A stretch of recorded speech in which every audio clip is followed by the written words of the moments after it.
Birdman winning Best Picture wasn't some upset. It wasn't some Academy fluke. Birdman won because it's one of the most alive movies I've ever sat in front of.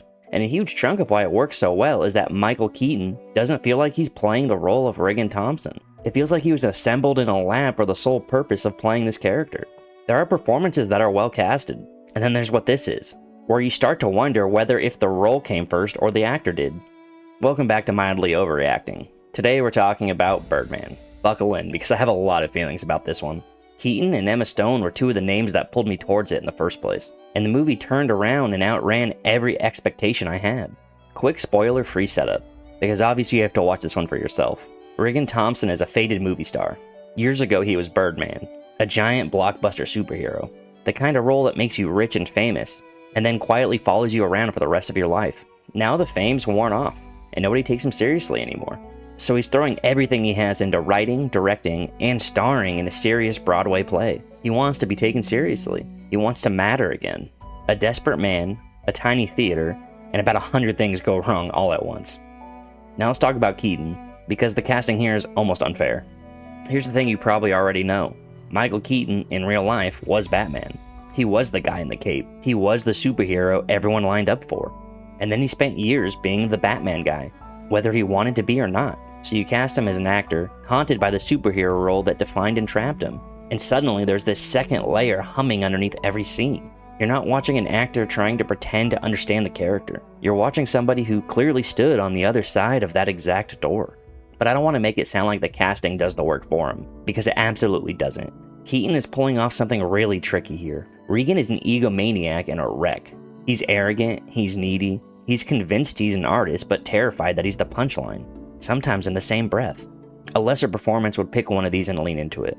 Keaton plays all of this at once, and he flips between them so fast that you never quite get comfortable. One second you feel for the guy, you're rooting for him.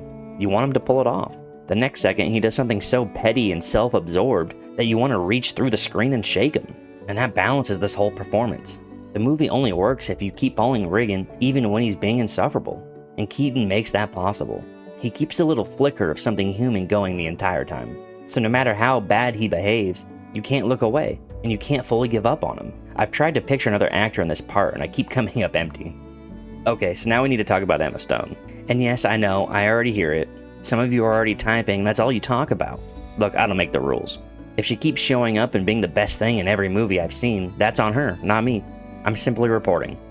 She plays Sam, Riggan's daughter, fresh out of rehab and now stuck working as his assistant, which means she gets a front row seat to her father's slow motion meltdown. And the second she walks in, the whole temperature of the film shifts. Keaton is all frantic motion, spinning plates, one bad phone call away from a stroke.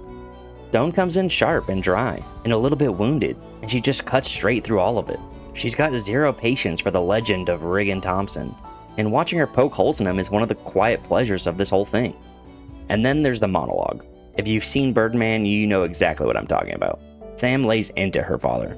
It's the kind of speech that could easily tip into big, showy Oscar clip moment. All trembling lip and swelling strings. Stone doesn't do that. She keeps it low and plain and almost offhand right up until it isn't. And it lands so much harder because of it. She takes writing that could read as big speech and makes it sound like a person who's been swallowing this for years and finally spitting it out. I won't tell you what she said or why she says it. You just gotta go watch her do it.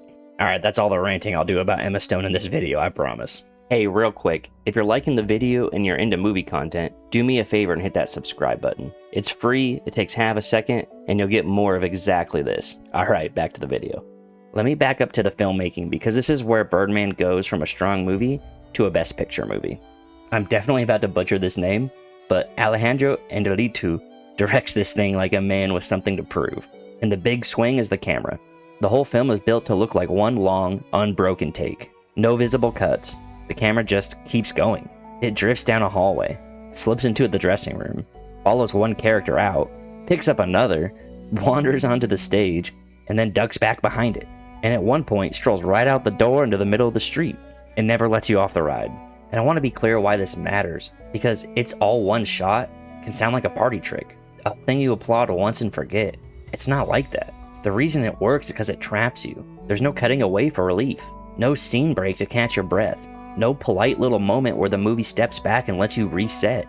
You're stuck inside the theater with these people, moving at their pace, unable to escape the pressures any more than they can. The play is a pressure cooker, and the camera keeps the lid clamped down on you the whole time. It also does something sneaky to the momentum, because the camera will flow right out of one conversation and straight into the next. The movie feels like it's constantly tipping forward, hauling you down the halls and up staircases into someone else's crisis before you finish processing the last one. You feel like a body physically gliding through the building, eavesdropping, never once allowed to stand still. It's a rush, honestly. By the end of it, you feel like you just pulled a full shift backstage at a Broadway show that was quietly coming apart at the seams. And I have to bring up the score next, because it's such a strange, perfect call. Most of this movie is scored by drums, this loose rattling, jazzy precision clattering along underneath the action. On paper, it shouldn't work. It sounds like it should be distracting. Instead, it becomes the pulse of the entire thing. It's twitchy and relentless, and a little unhinged. Exactly like Riggan. Exactly like the film around him. The drums keep shoving everyone forward, tapping their foot, refusing to let a single person in the building relax. Sometimes a drummer even ends up inside the world of the movie, like the beat leaked off the soundtrack and into the hallway. Back to the two people at the middle of this, because everything really does orbit them. Riggan and Sam have this raw, prickly, live wire relationship, a father and daughter who love each other, and also have no idea how to share a room together. He's too busy drowning to be a dad, she's too hurt to pretend she's fine. Neither one of them is the villain, and that's what makes their scenes together sting. And the ensemble packed around Keaton is loaded with sharp, funny, combustible people bouncing off each other. So the theater always feels crowded and loud, and one bad night away from collapse. But like I said, it keeps coming back to these two, Keaton and Stone. Keaton carries this movie on his back and turns a walking disaster into something you can't stop watching. Stone strolls in and casually walks off with scenes from a lead who's doing career best work. That's not easy. So did Birdman deserve Best Picture?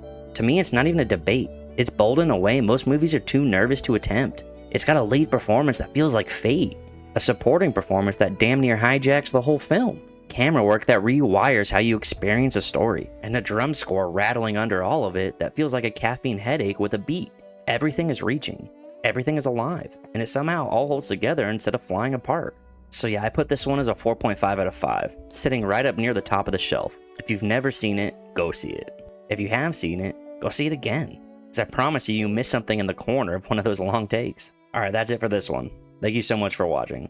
It seriously means a lot to me. If you enjoyed it, do me a favor and hit that like button. It helps way more than you think. Subscribe and turn on notifications so you don't miss the next one. And tell me in the comments what movie I should review next. I'm always taking requests. Especially if it hands me another excuse to talk about Emma Stone, which is apparently what we do around here. See you in the next one.